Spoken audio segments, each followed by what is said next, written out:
এই পৃথিবীর সব থেকে সুখী মানুষ কারা জানেন? যাদের সব থেকে ভালো ঘুম হয় তারাই হচ্ছে সুখী মানুষ। আজকের ভিডিওতে সেই বাস্তব চিত্রটা তুলে ধরবো। আসসালামু আলাইকুম, সবাইকে ওয়েলকাম করছি আজকের ভিডিওতে। সকাল সকাল ঘুম থেকে উঠে ঠিক সকাল 6টার দিকে আমার বেলকনিতে একটু দাঁড়িয়ে থাকলাম কিছুক্ষণ।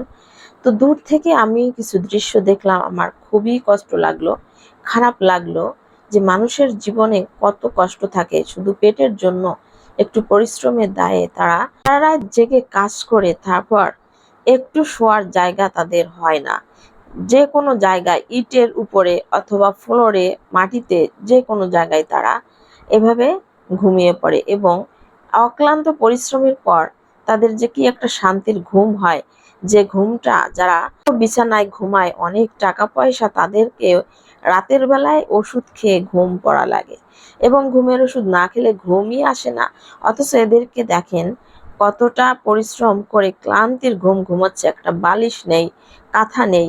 দেখে খুবই খারাপ লাগলো। এই লোক দুইটি আবার এই বিল্ডিং এর কাজ করছে দিনের বেলায়। এখন ঠিক দুপুর বেলার ভিডিওটা আমি শুট করে নিলাম। তো আমি সত্যি খুব গভীরভাবে বিষয়টা আমি একটু ভেবে দেখলাম যে পৃথিবীতে সব থেকে সুখী মানুষ হচ্ছে তারা যাদেরকে রাতে পারফেক্ট ঘুম হয়।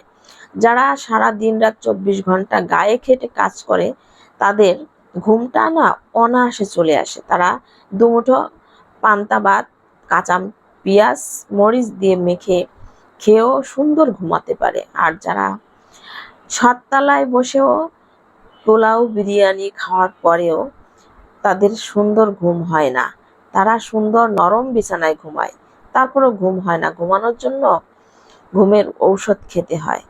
সেজন্যই বলি যে সুখের একমাত্র চাবিকাঠি হচ্ছে ঘুম, যেটা প্রতিটি মানুষের মধ্যে যদি থাকে সেই সব থেকে সুখী ব্যক্তি। যাই হোক, দুপুর বেলায় বাচ্চাদের জন্য এই তেলের পিঠা বানালাম।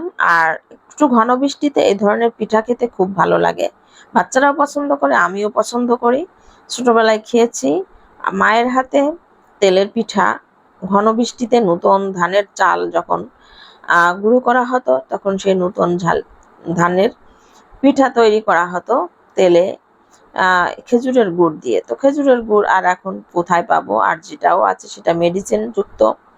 তো চিনি দিয়ে তেলের পিঠা বানিয়ে দিলাম বাচ্চাদের।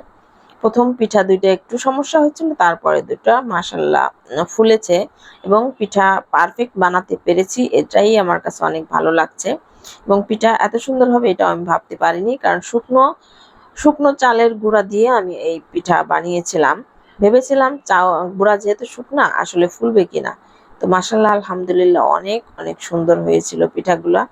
আর সব পিঠা বানানোর মাঝে দিয়েই বাচ্চারা তো আগে আগে একটা দুইটা করে খেয়ে নিয়েছে।